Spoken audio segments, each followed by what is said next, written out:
Hey everyone, if you're watching this on my YouTube, welcome back to Mind Trip Corner. If you are a returning viewer, if you are new, welcome to Mind Trip Corner.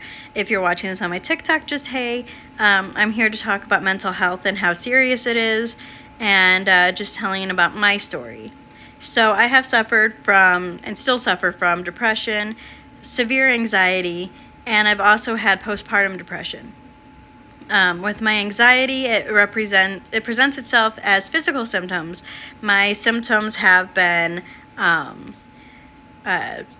palpitations, vision issues, headaches, hand shaking, leg shaking, panic attacks where I went to the ER for them, not being able to sleep, mood issues, digestive issues, lots of digestive issues, not taking care of myself like I should have, lightheadedness, face tingling, feeling like my face is numb, feeling like body parts go numb, feeling like you can't breathe. Now that's a really scary one. I've just had a lot, like almost every anxiety symptom that you can get, I've pretty much had. Now there are some that I haven't had, which is really scary to me because those ones are worse than the ones that I've experienced, such as seizures and fainting and stuff like that. And I haven't had those. I've gotten really lightheaded to where I thought I was going to pass out, but I didn't. And also I'm having a reaction to like lights to where it feels like I might have some epilepsy, but I'm not sure because I haven't actually had a seizure. But flashing lights really do make me feel weird. And before my anxiety started, I did not have that. My postpartum depression symptoms were thoughts of hurting others, thoughts of hurting my kids, thoughts of just not wanting to be here, major depression, major depression, and stuff like that. So I am in therapy now, and I have been for a few years, but I do not take medication, and that is my choice and my choice alone. If you're watching this, don't take this as like, oh, you shouldn't take medication, because if you need to, if it'll help you, if the benefits far outweigh the negative side effects, then you should definitely take it. For me, ever since having my son, I have had issues to sensitivities to medications that I didn't have before, so that's really weird. But because of that, I refuse to take any medication for my anxiety, just because I fear that it might cause severe reactions like I've had with other medications. Like steroids give me severe headaches, severe headaches, like worst headaches I've ever had in my life. Pitocin, I almost died with my son because of the Pitocin. I got stage 2 hypertension, and the whole pregnancy I was fine. I did not have any blood pressure issues, none whatsoever. And then I had the Pitocin, and suddenly stage 2 hypertension. So because of those, and then also a reaction to a nasal, I think it was maybe a type of Sudafed, but not the type I normally take. It was a white pill. I don't remember which Sudafed type it was, but it wasn't the kind that I normally take. And after I had that, I had severe heart palpitations, like my heart started racing and everything, and it was really scary. Now, anxiety is one of those mental illnesses that is hidden, and it gets brushed away a lot, and people like to make excuses because it makes you lazy too.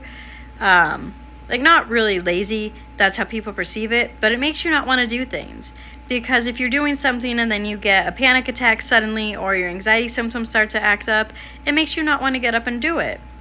And I believe I have some other mental issues going on that I'm not quite sure, like ADHD and stuff like that, because I get that cleaning paralysis where I want to clean, I know the apartment needs cleaning, but I just can't get up and do it. No matter how much I try, I cannot get myself up off the couch to go clean. And of course that causes issues in my marriage, because my husband expects a clean house when I was staying home and not working. The house was my job, so I should have gotten up and cleaned, but because of the cleaning paralysis that I had, I could not get up and clean. I just couldn't. I wanted to so bad. I knew the place was a disaster. I was not happy with it, but I couldn't clean. I just couldn't. And that caused a lot of issues, with my marriage, and then, made my kids see, oh, mommy's not cleaning, so we're not going to clean. So now they're kind of really lazy because of my inability to be able to clean, which really sucks. I think that's an ADHD thing. It's what I've seen on TikTok anyway. I've asked my counselor, and she also thinks that I have ADHD, so it's quite a big possibility. I just have to see a psychiatrist to get tested for that. But I don't know. My mental health has definitely caused a lot of issues in my life. I kind of let anxiety rule me, and I'm trying to get better at it. What I have found works with anxiety is deep breathing and mindful breathing, and like listening to music really helps, especially the one that goes from ear to ear. I forget what the name of that one's called, but that helps me immensely. And I'm making this video today because I noticed that a lot of people are making mental health videos, and I wanted to chime in too because this is something that I know personally. This is a topic that I can talk about endlessly because I've had anxiety and depression for most of my adult life. So I am well versed in anxiety and mental health issues. So this is something that I know personally, intimately. I could talk about it for days. I've had symptoms of my anxiety symptoms have presented themselves as many different things, as I've listed some already.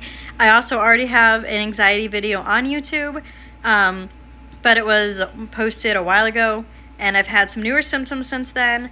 So this is kind of an updated video on that. And also, I just wanted to say that you never really know what someone's going through. So it is really rude to say that, oh, you're faking it. You're faking your anxiety. You're faking your depression. You don't know. You don't know what they're going through. Just because their anxiety presents differently than your anxiety, if you have it, or someone you know has anxiety and theirs presents differently than someone else's, does not mean they are faking. Anxiety presents itself in many different ways. There are many different types of anxiety. It doesn't all present in the same way. What's normal for me with my anxiety is not going to be what's normal for you. And vice versa. What's normal for someone else with their anxiety is not what I'm going to experience.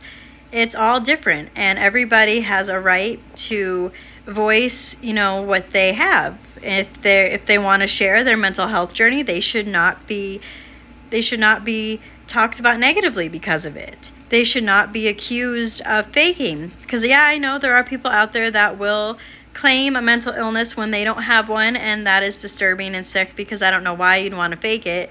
It's not fun to have a mental illness. I wish I didn't have anxiety, and I would never wish my anxiety on anyone else because it is so terrible.